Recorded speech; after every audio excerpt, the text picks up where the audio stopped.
Hey guys, welcome to my channel. Welcome if you're new, welcome if you've been here and you're coming back for another video, welcome. In today's video, I want to talk about toxic relationships and toxic relationship rehab. I kind of want to call this some kind of a series. I'm not really knowing what you guys want, so just let me know in the comment section below. I do want to let you guys know that in this video, I want to talk about toxic relationships and all that stuff, but I do want to let you guys know like signs and stuff like that. So this may be kind of like all over the place, but it is going to be about toxic people and toxic relationships and red flags and all that stuff in here. I will make a part 2 if you guys need one, but as of right now, all of what I know, I'm going to state right here. The number one sign of a toxic relationship is you're always anxious around this person. Now, one thing I've been in toxic relationships, so hello, I feel like I can speak, you know what I mean? I have been with 2-3 guys at least that have been toxic, and whether it was codependent, narcissistic, my heart would race and I'd feel like my body would tense up. And I am very big on a mind-body connection and making that in relationships, because when I was in these relationships, I didn't know about that, and it was something that really I needed to know. I had come to find out recently is that you have to make a mind-body connection. If you feel inside that this person is toxic or this person is or giving you anxiety or making you feel some way, it's your body's, it's your gut, and it's your body's way of telling you this person's not safe. And a lot of times we tend to ignore that in toxic relationships because maybe we had parents that were abusive or toxic, and they probably taught us that it's okay to ignore that. They're being nice, and you end up going, well, he's nice now, so it's okay, forget the past, we can just move on and hopefully it'll be better. And you keep ignoring those warning signs, and then you look back into the relationship once you're out of it and you go, what the heck was I in? How did I get here? Like, how is it so bad that I'm having such a hard time unraveling myself out of this? And it's something I have had a really hard time with myself.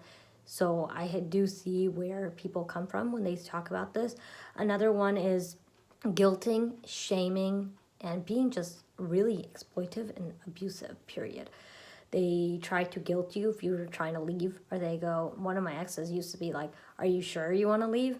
Like, he would almost put this like stay but don't go vibe out, and I'd be like, what are you doing? Like, I'm so confused. And another sign is confusion. As soon as I felt that confused, I said, oh my God, I'm so confused. What are you doing?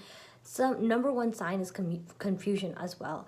As soon as you're in, even when you're talking with friends or any toxic person, they'll make you feel confused. As soon as you feel confused, just know you've been manipulated. And all this just, I don't know, it works for friends and boyfriends. So it's kind of interesting, and girlfriends, and finding out, you know, who you're with and toxic people in general. But I think anybody who takes a lot from you and leaves you feeling drained is also very toxic. Having good boundaries and deal breakers is so important in relationships. Girls, women, I'm telling you, I've struggled with this myself, is knowing if you do not want a man who smokes weed, and there's a man in front of you and you're on a date and you find out later on that he smokes weed, kick him to the curb. I know, do it as soon as you find out, because sometimes when you get so involved in these toxic relationships, it's so hard to let go that you're just like, oh my God, but I can just I can just let it go. I mean, everybody smokes weed, and you start talking yourself into it and you manipulate yourself and you think, oh my God, this is just gonna be lovely. I can just manipulate myself and everything will be okay.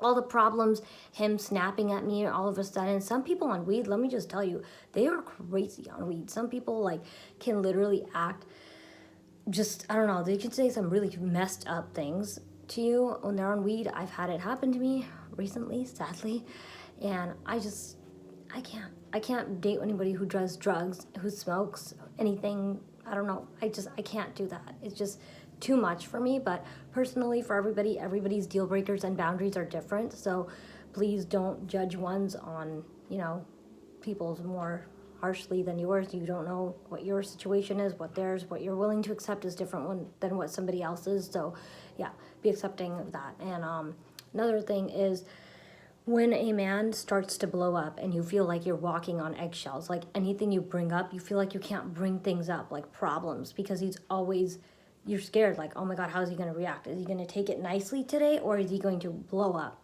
because healthy people, they don't blow up. They talk issues out. They don't throw things on the back burner and just say, forget about it, everything's okay, we're all healthy, life is okay. No, life doesn't work that way. Healthy people talk about problems. It's okay to talk about problems. You know, people sometimes, even in certain cultures, don't talk about problems because they think, oh, it's like taboo to talk about like this, or we don't talk to therapists, or we don't talk to. It's okay. Talk about problems. You have a problem, talk about it. It's life. It's part of life. It's progress over perfection. You're not a perfect person, and life is not going to go perfectly, you know, in your life. So things are not going to always go perfectly. Anyways, I'm just rambling, but this is going to be all in this video, so this is a little embarrassing, but oh well. Another toxic trait is you feel like you are constantly giving so much of you. I think I said this one before. You're giving so much of you that you don't feel like it's being reciprocated back.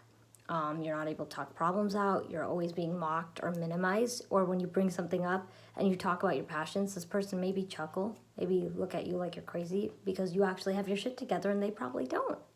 So yeah, I don't know. I've had guys like this. So all my experiences have been hella insane. Let me just tell you, I have been through some crazy relationships, and I'm so glad that I'm out of them and healthy and happy now, that I'm living a life and manifesting my dream goal in my life for myself, because god damn it, these guys, I swear, they will knock you down.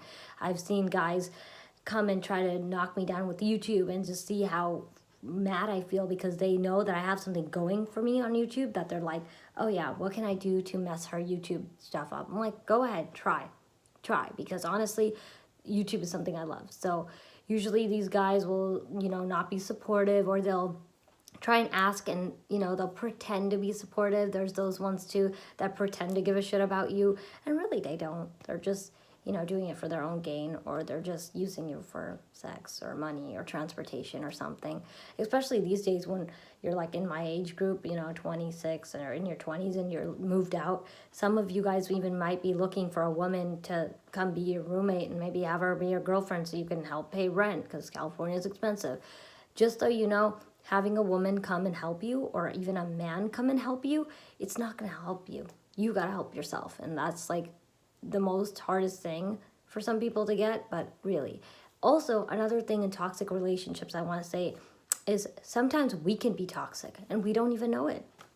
We may have control issues.